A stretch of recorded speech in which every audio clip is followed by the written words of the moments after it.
Lumaki si Asyong na nakikita ang mga magulang na nag-aaway. Normal na parte na ng araw niya ang pagsisigawan ng mga ito, pero hindi pa rin siya sanay na sa ganun umiikot ang mga bagay-bagay sa bahay nila. Masakit para sa isang 7 taong gulang na bata ang mga nasasaksihan niya.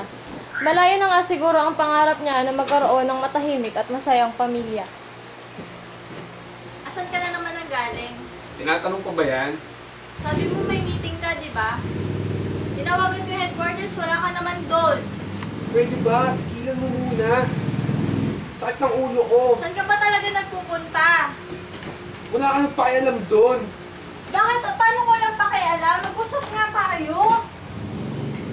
May babae ka, no? Asan pruweba mo? Wala. Bakit ginagabi ka na ng uwi? Tigilan mo muna. Di ba sinabi ko tigilan mo?